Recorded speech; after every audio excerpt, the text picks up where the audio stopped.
টনিয়াবিলা সার্বজনীন দুর্গোৎসব কমিটির পুজোয় চলছে জোর কদমে প্রস্তুতি।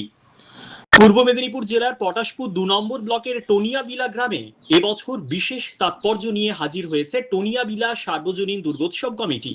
কারণ এবছরের এই মহোৎসব পড়ল ৭০তম বর্ষে। একদিকে ঐতিহ্যের ছোঁয়া, অন্যদিকে আধুনিক আয়োজন, এই মেলবন্ধনেই জমে উঠেছে এই বর্ষপূর্তির পুজো। গ্রামের স্থায়ী মন্দিরে প্রতি বছর মাতৃ আরাধনার পাশাপাশি এবার স্থায়ী মন্দিরের সামনেই তৈরি হচ্ছে ৭৫ ফুট উচ্চতার সুবিশাল থিমের পুজো মণ্ডপ, যা দেখার জন্য ইতিমধ্যেই এলাকাবাসীর মধ্যে উৎসাহ তুঙ্গে। প্রত্যন্ত গ্রাম হলেও পুজোর কটা দিন এখানে ভিড় জমায় হাজার হাজার মানুষ। আগামী রবিবার এক বর্ণাঢ্য শোভাযাত্রার মাধ্যমে হবে এই ঐতিহাসিক বর্ষপূর্তির উদ্বোধন। শুধু পুজো নয়, ভক্ত ও দর্শনার্থীদের মনোরঞ্জনের জন্য থাকছে একাধিক অনুষ্ঠান, সাংস্কৃতিক অনুষ্ঠান, যাত্রাপালা এবং নৃত্য সঙ্গীতের পরিবেশন থাকছে। টনিয়াবিলা গ্রামে এলে একসঙ্গে দেখা যায় বহু ঐতিহ্যের মন্দির, বিবালয় মন্দির, হরি মন্দির ও দুর্গা মন্দির। তাই পুজোর কদিন এখানে শুধুই উৎসবের রং, ভক্তির আবহ আর আনন্দে মেতে ওঠার সময়। দাদা, আমাদের টনিয়াবিলা সার্বজনীন দুর্গা উৎসব কমিটি কত বছরে পড়লো? ৭৩তম বর্ষ। এই প্রাচীন পুজো মানে কি কারণে শুরু হয়েছিল প্রথমে? এটা আমাদের পূর্বপুরুষরা কী কারণে শুরু করেছে সেই ইতিহাস আমরা জানি না, তবে মোটামুটি আমরা চলতি পথাতে আমরা সেই ধারাবাহিকতাভাবে আমরা ৭৩তম বর্ষ টনিয়াবিলা সার্বজনীন দুর্গা উৎসব আমরা এবছর আমাদের পুজো অনুষ্ঠিত হবে। ৭ দিনের আমাদের অনুষ্ঠান রয়েছে।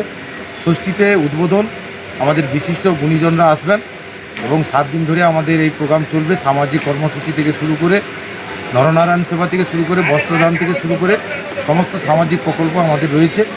এবং আমাদের এবছরের আকর্ষণ আমাদের ৭৫ ফিট হাইটে আমাদের থিমের প্যান্ডেল রয়েছে এবং থিমের প্রতিমা রয়েছে এবং আমাদের সাংস্কৃতিক অনুষ্ঠান রয়েছে।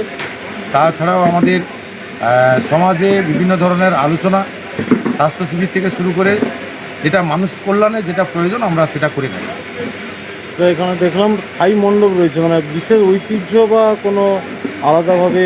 আমাদের ঐতিহ্য এখানে আমাদের 10টা গ্রামের মানুষের ঢল নামে, বিশেষ করে আমাদের মহা অষ্টমীতে আমাদের কয়েক হাজার মানুষ এখানে এসে জড়ো হয় এবং পুষ্পাঞ্জলি দেয়। এটাই আমাদের ঐতিহ্য। এবং আমাদের কুমারী পুজো অনুষ্ঠিত হয়। কতটা জোর কদমে চলছে আপনাদের? আমাদের পুজোর প্রস্তুতি এবছর বাজেট আছে 10 লাখ। আমাদের পুজোর প্রস্তুতি শেষের মাথায়।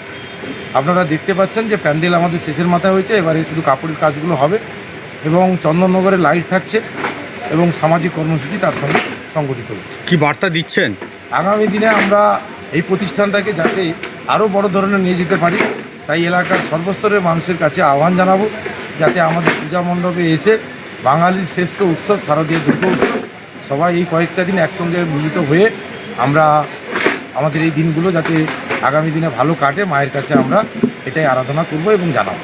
দর্শনার্থীদের কীভাবে পরিষেবা দেন আপনারা? আমাদের দর্শনার্থীদের পরিষেবার কোনো ত্রুটি হয় না। আমাদের একটি প্রবেশ গেট রয়েছে, আমাদের বাইর গেট রয়েছে, সিসিটিভি ফুটেজ থাকে, ক্যামেরা বসানো থাকে, পরিষেবার কোনো ত্রুটি থাকে না।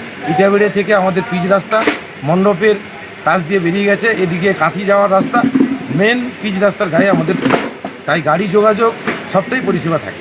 প্রশাসনিক দিক দিয়ে কতটা সহায়তা পান আপনারা? আমরা প্রশাসনিক দিক থেকে আমরা পুরো সহযোগিতা পাই এবং আমাদের মাননীয় মুখ্যমন্ত্রী আমাদের এই পূজা প্যান্ডেলে উনি যে আর্থিক দান এবছর ১,১০,০০০ টাকার চেক আমরা আজকে পেয়ে গেছি। আগামী দিনেও আমাদের সরকারের সঙ্গে সহযোগিতা করে আমাদের এই মণ্ডপ এগোবে। আপনার নাম? নবকুমার পণ্ডা, টনিয়াবিলা সার্বজনীন দুর্গোৎসব কমিটির সভাপতি এবং গ্রাম্য কমিটির সভাপতি।